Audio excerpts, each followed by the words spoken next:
I have to say that I'm pleased, even delighted, that Etienne ended his wonderful talk with an endorsement of the import and power of pictures, because first of all, that justifies me being here.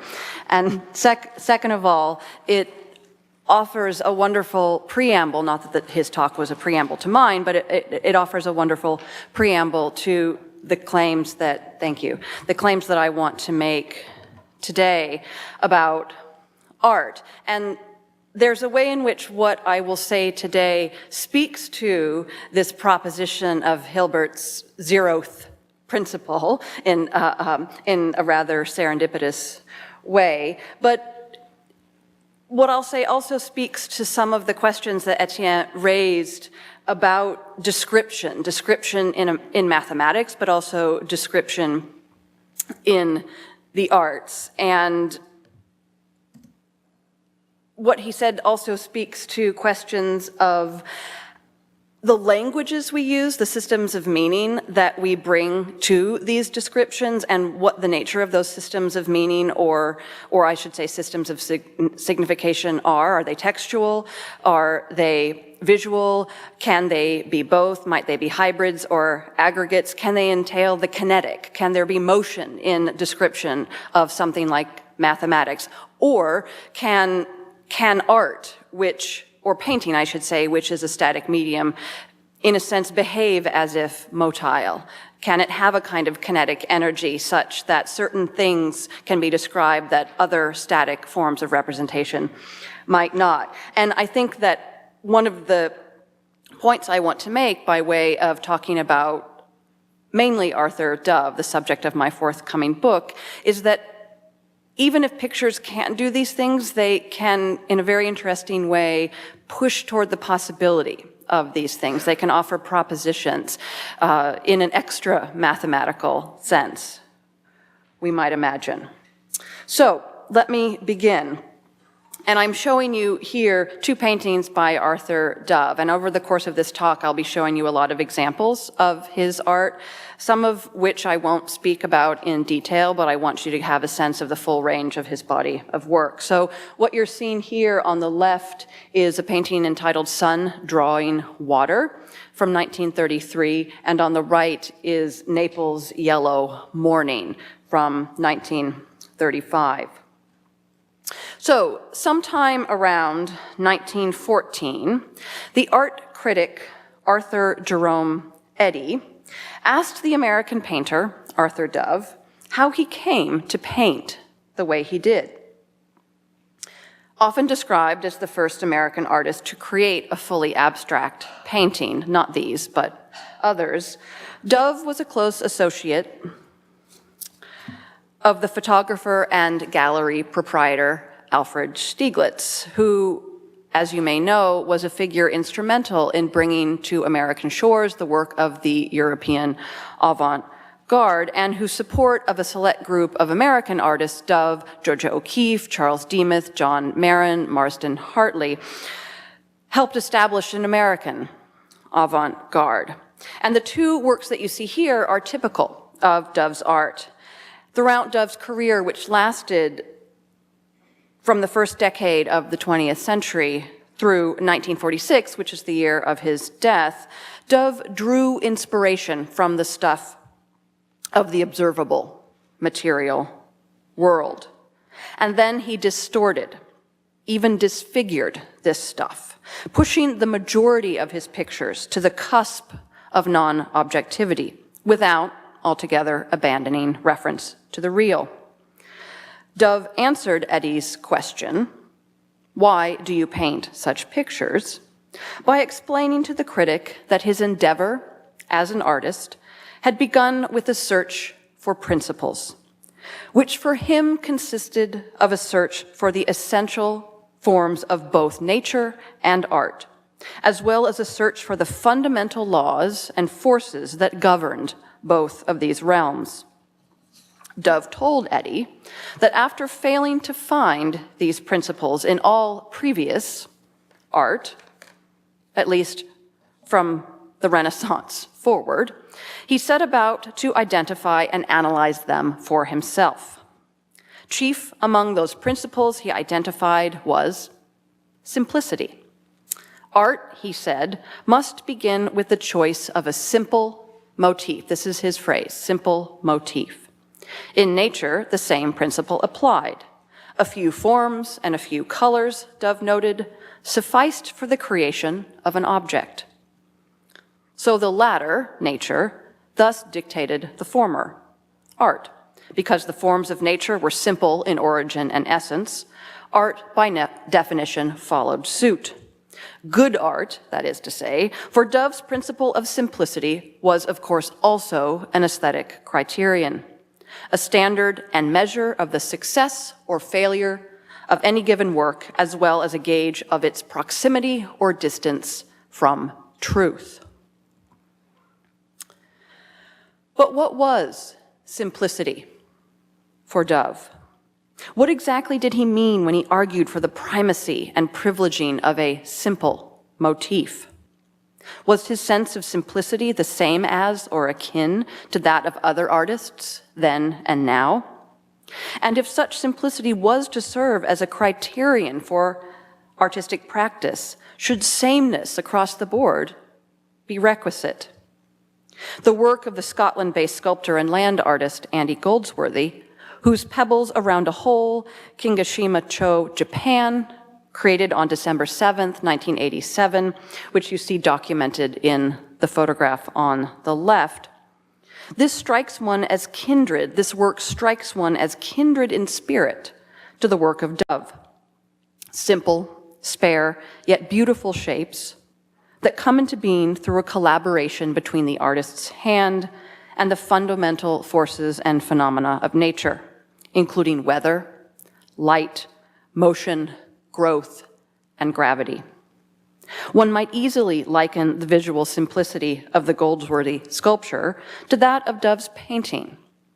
And you're looking at, on the right, Dove's wonderful Moon from 1935. One might easily liken the form of these two works and thus draw a line of continuity and like-mindedness across time.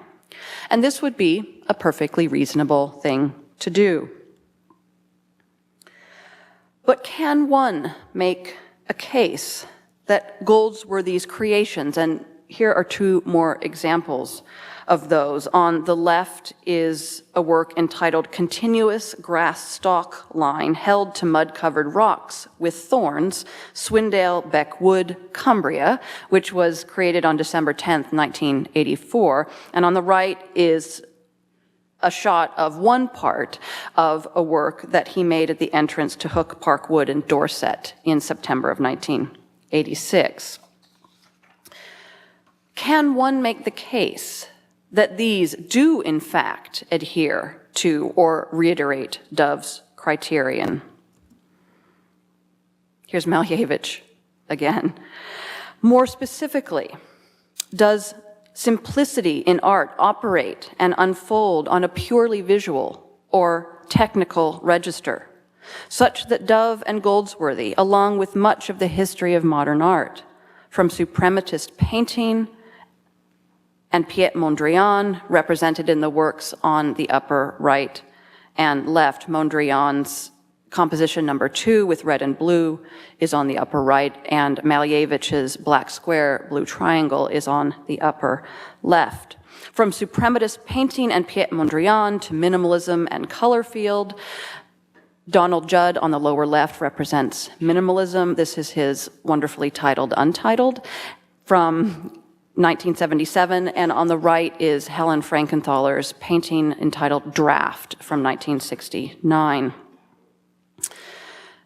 Does simplicity unfold on a purely visual register such that this history of art, can be characterized as a compulsive drive towards simplicity, one accomplished through abstraction or an equivalent economy of means? And another way to ask this question would be, as an analog to the question asked by Etienne, can mathematics bring into its fold pictures? Does it need to be notational or verbal only? And one might say that the question here must we speak about art as pictorial only? Is it always about visual form, optically available data?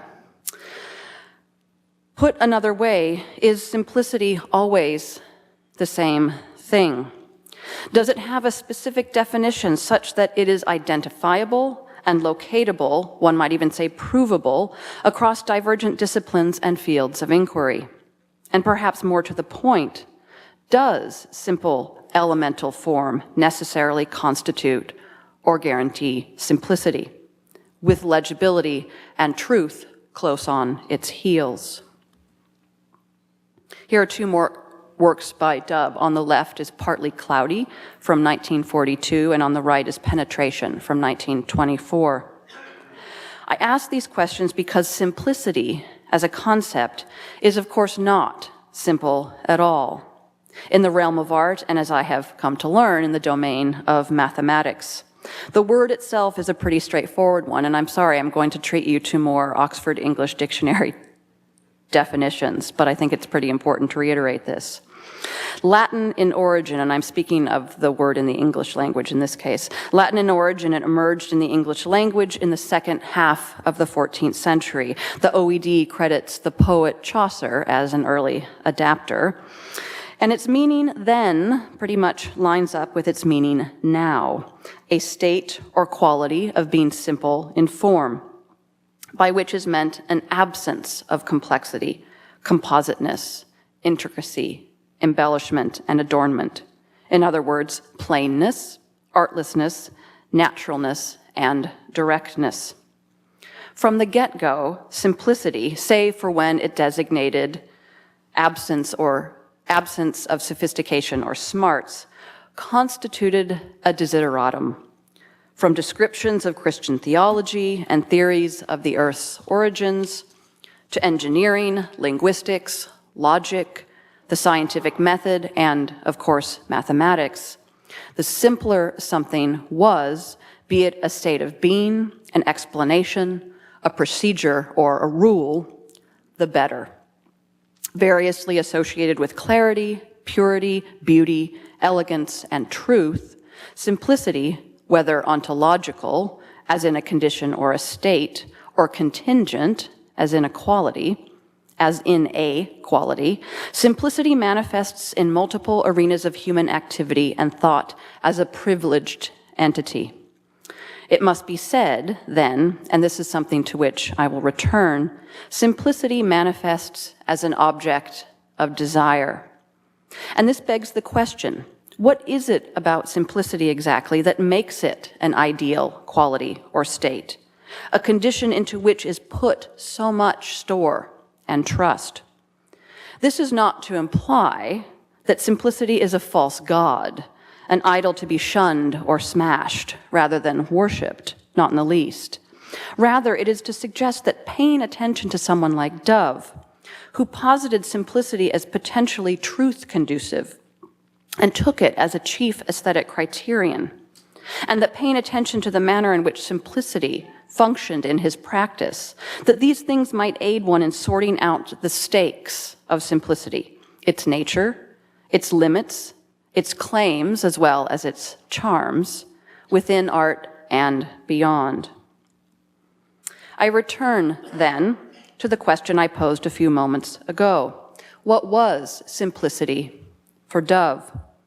Well, to start, it functioned as a kind of filter mechanism, a sort of artistic distillery. In pursuit of simplicity, Dove told the critic Eddy, quote, "I gave up my more disorderly methods. I gave up trying to express an idea by stating innumerable little facts. The statement of facts having no more to do with the art of painting than statistics has to do with literature," unquote. Dove's rejection of disorderly painting in favor of pictorial simplicity took shape as a rejection of Impressionism, an early stylistic influence, and one, given the painting on the left, might say an unfortunate one.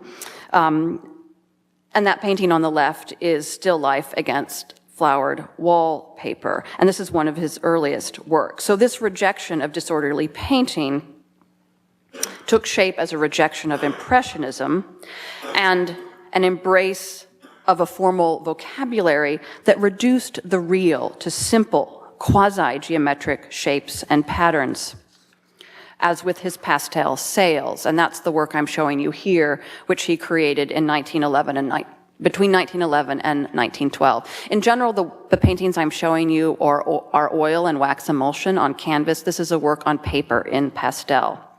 And in this work, the material and the phenomenal, what would in reality have been a complex and ever-changing tangle of water, weather, land, sky, human activity, and wind-battered sails, where the material and the phenomenal slough off their specificity and assume what one might call emblematic form.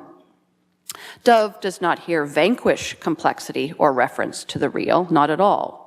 Rather, he registers the look and feel of a windswept shipboard day by transforming its innumerability, the countless little facts that plagued Impressionism statistics and probably a beachgoer or two, into a simple yet lyrical series of interlocking and overlapping colors and shapes. That is, he registers the vast data of experience by evoking the essential elements of this experience: mass, structure, space, motion, hue, through a carefully choreographed combination of curvilinear forms and sharp-edged planes. Even without the title, Sails, the viewer will easily fathom the whipping wind, the speeding boats, and the bright yellow sun striking forth through a scattering of clouds depicted in this scene. Dove made other pictures like Sails, and I'm showing you on the left Team of Horses from the same moment, 1911 to 1912, and on the right, these are also both works in pastel. On the right, a work from 1912 entitled A Walk, Poplars. He made other pictures like Sails, distillations of the complexity of visual and phenomenological experience, reductions, one could say, that boil off excess only to make the result thicker with the truth, the essential truth of life. The principle of simplicity that such works exemplified remained a cardinal one for Dove for the rest of his career, which stretched, as I said, to 1946. Take Flagpole, Apple Tree, and Garden from 1943 to 44 on the left as an example. Although drawn from the stuff of Dove's surround, the picture exhibits little interest in saying much about this stuff, save for noting that it exists.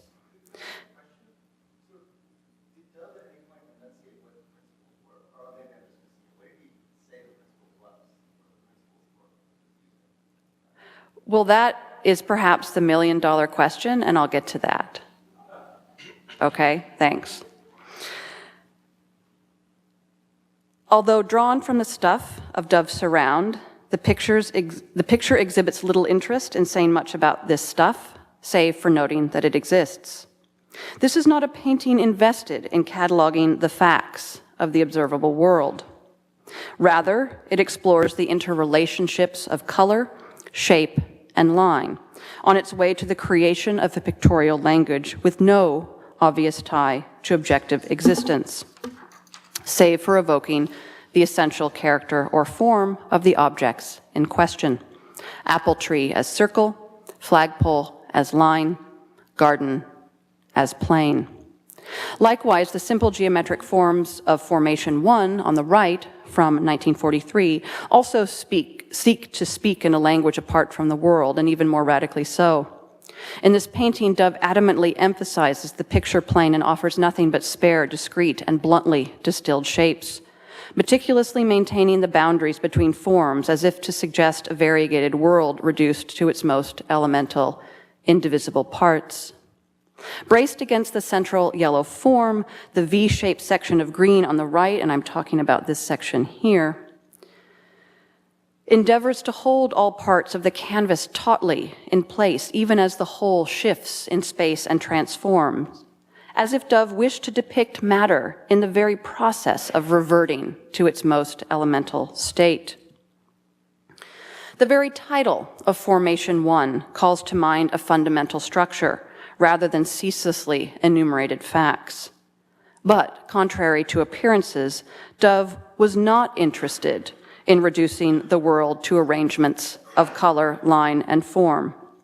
He regularly used the term formation to describe the character of his imagery, and he made a point of distinguishing formation not just from the multitudinous phenomena of the visible world, but also from abstraction as an end in itself, where a painting became an exercise in achieving purity of form, form in and of itself, there for its own sake, period, the end. One might, of course, be tempted to think such purity was his goal, that simplicity was for him a means to the end of total abstraction, a bridge to something like a mathematics of painting, the abstract study of pictorial properties and patterns with logic rather than empiricism, the reigning system of inquiry.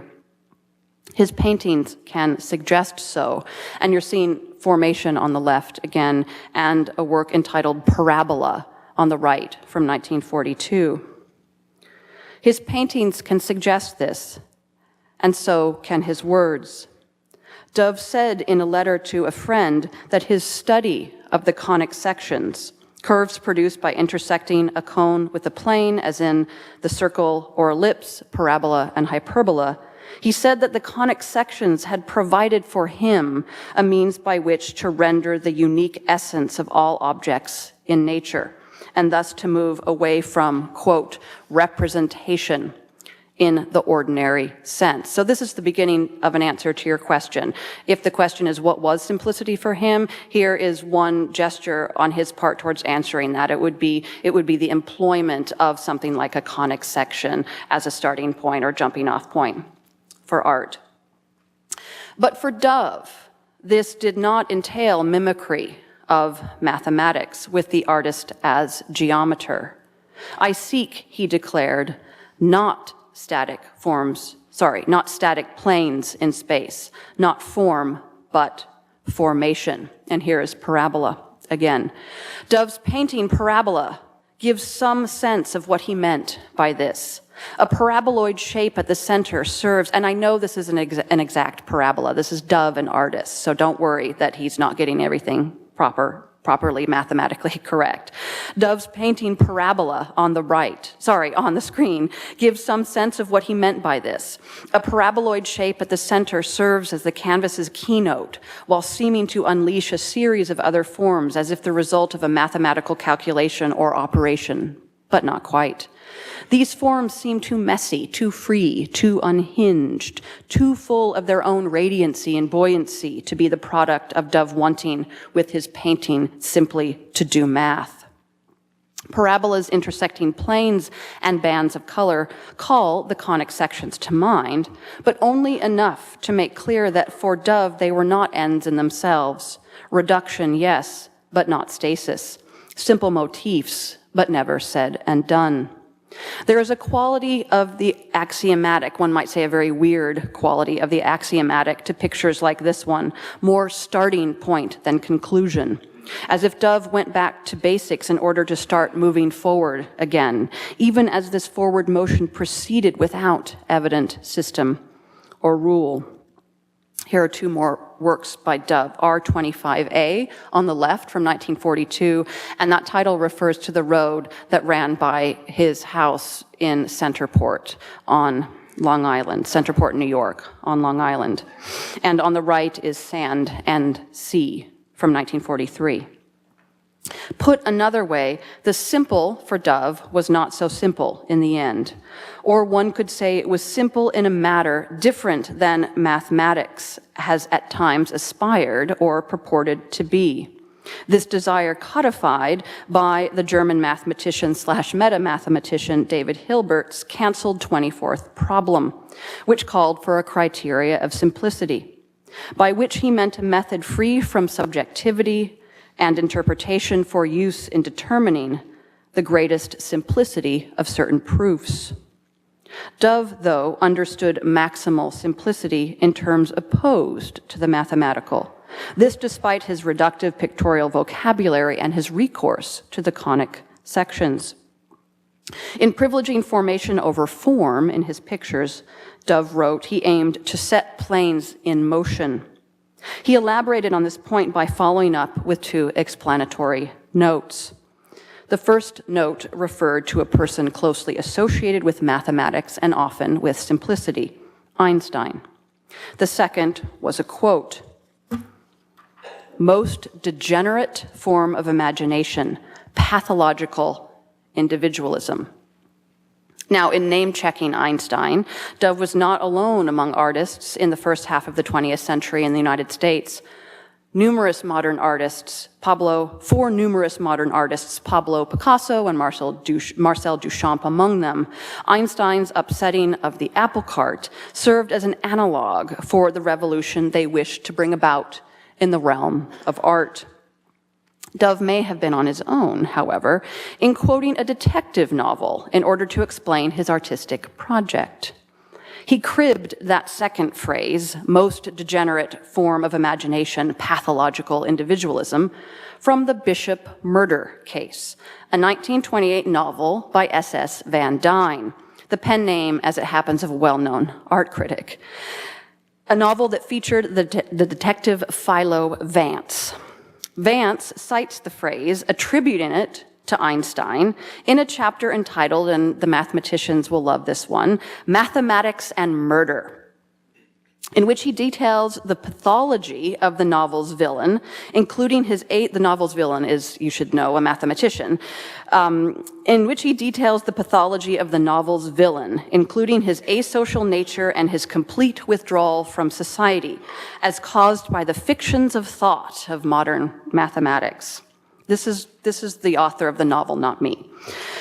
Replete with references to the signal ideas of contemporaneous mathematics and theoretical physics, as well as allusions to esoteric interpretations of non-Euclidean geometry, courtesy of the erudite detective Vance.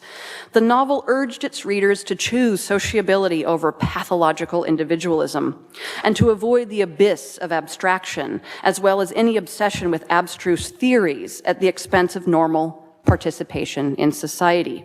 Cautionary notes that clearly resonated for Dove. And I should say that this conference is one step in the right direction, one might say, of avoiding pathological individualism and withdrawal from society. So Dove had baked his cake, and he wanted to eat it too.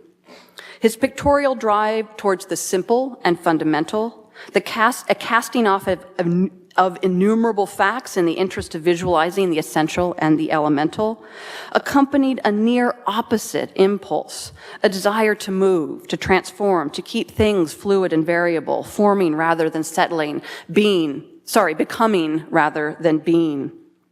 If maximal simplicity connotes resolution, infallibility, and inexorable verity in mathematics, in Dove's paintings, it indicated something quite different.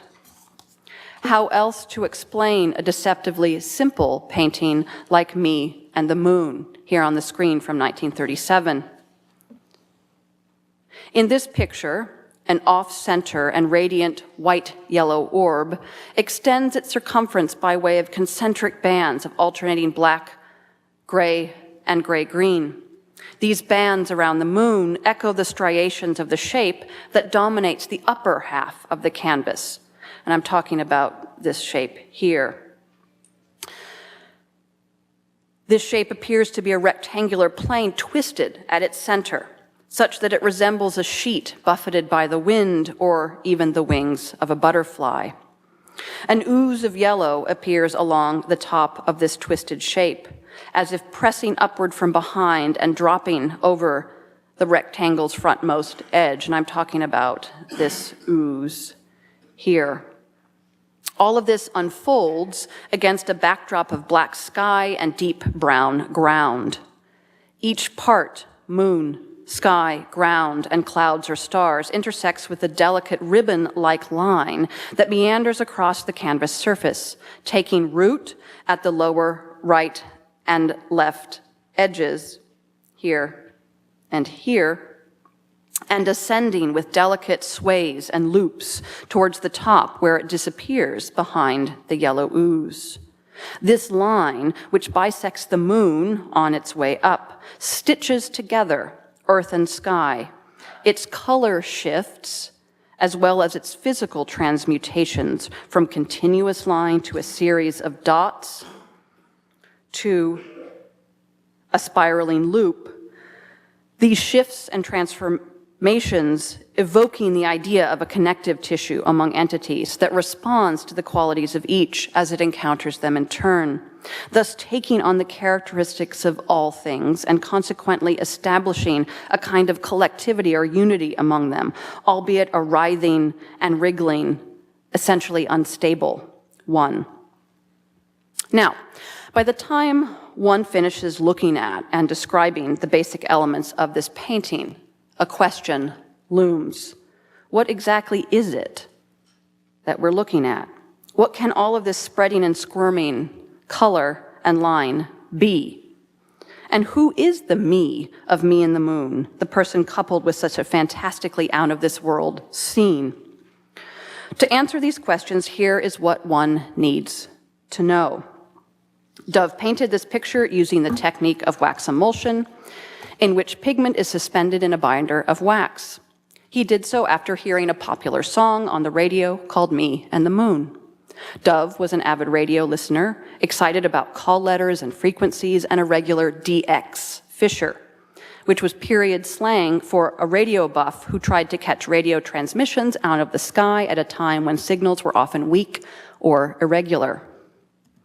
Dove loved music, and he played the drums in a band made up of friends from his neighborhood. He listened to music all the time, and he painted several pictures based on music listening, based on radio listening, and also painting while listening to records on his acoustic phonograph, which he kept aboard the boat that served as his home for a spell. And here's one of them. This is entitled, "I'll Build a Stairway to Paradise," titled after George Gershwin's tune of the same title, to which Dove listened while he was painting this picture. And you have to imagine that this was a very strange process, because we're talking about records, and we all remember, I hope, what those are, played on a phonograph that only lasted 2 or 3 minutes per side. So in order to paint this picture while listening to the phonograph, he would have to go back and forth between the easel and the phonograph every 2 or 3 minutes to restart or flip the record. And in some cases, he paints his pictures painted while listening to a record are titled Part 1 and Part 2, which designates the A and B sides of a record. Dove was interested in all manner of sounds and sound technologies: telegraphy and Morse code, phonography, telephony, birdsong, the gusting wind, foghorn signaling, jazz. And he made a habit of studying and painting these various types. Oh, I'm sorry. On the left is an example of this telegraph pole from 1929, and on the right is a wonderful painting entitled Foghorns from 1929. Now, radio was a relatively new technology in the 1930s, and because of its wireless transmission, it was often associated, if not equated, with the occult, with unknown and unseeable entities and realms. Its broadcasts likened to the telepathic transmission of consciousness or thought. Dove employed the term instrument to refer to any person he believed was preternaturally insightful or telepathic, adopting, as did others of the time, such a moniker from the realm of radio technology, itself a seemingly magical medium that transcended time and space. Dove described his paintings as things, as if themselves devices or instruments, and he endeavored to make them perform the complex and ambitious operations executed by the devices of radio technology, which through wireless communication interlinked disparate and distant geographies and listeners, creating an epic sum, or unity out of infinite parts. The interconnecting line in Me and the Moon, for example, evokes the bonds between subjects formed by radio listening, and more literally calls to mind radio waves and also voice, translated and transmitted via these waves, and knitting together the myriad persons that hear it into a kind of sonic whole. It may be coincidental, but the lyrics to the radio tune that inspired the painting describe the moon, a celestial body, and a human directly interacting. Me and the moon are wondering where you can be. Me and the moon are longing for your company. Thus positing an event that would necessitate unprecedented and perhaps occult forms of communication and exchange, while also evoking the radically new sonic exchanges made possible by radio, as startling at the time as would be a man having a chat with the moon. The ribbons coursing through me and the moon might also have served for Dove, the DXer, as metaphorical fishing lines, a web of threads cast into the sky, hoping to hook and reel in broadcast sound. And I cannot resist noting that in this canvas, Dove's usual placement of his signature at bottom center registers in a manner particularly apt. Its position suggesting an earthbound subject, making contact with the moon, stars, and sky, casting his net to see who and what he might grab a hold of and hear. Dove's rendition of the connection between the moon and the earth and his fascination with traveling radio waves also reflected what was his obsession, or I should say his obsessive attention to the phenomena and potential of the Earth's atmosphere. The label amateur meteorologist only inadequately describes his assiduous recording of daily weather conditions, his devising of an idiosyncratic graphic system that combined pictures, words, and signs with which to do so, with which to record the weather on a day-to-day basis. The fact that he spilled way more ink describing the weather in his letters than he did talking about his art, and this was initially a source of great dismay for me because I didn't want to hear him talk about the weather. I wanted to hear him talk about his art, but it turned out the weather talk was pretty important. And I should also say the label amateur meteorologist does not at all encapsulate the fact that weather recurs with persistence across his body of work. So weather events are all over his pictures, and I'm showing you examples of these. Thunderstorm, upper left, seagull motif, which shows a cyclone on the upper right, partly cloudy, lower left, rain or snow, lower right. But do we get all of this just by looking at me and the moon? No. We do not at all. The concentric circles with which Dove renders the moon and me and the moon recur almost as obsessively as weather across his oeuvre. And I'm showing you me and the moon, foghorns, lower left is silver sun, lower right is sunrise, and just in case you don't get the point, upper left, golden sun, upper right, moon, lower left, ferry boat wreck, and lower right, sun on the lake. These circles, these concentric circle motifs, suggest once again the interconnecting power of radio, each painting tied to another by this common pictorial form to produce a kind of network.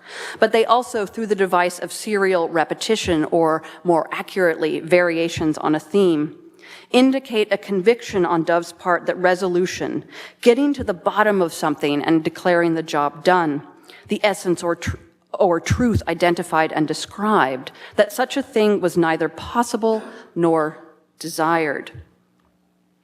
On the left is Dove's That Red One from 1944, and on the right is another work by Goldsworthy, Japanese maple leaves supported by a woven briar ring from 1987.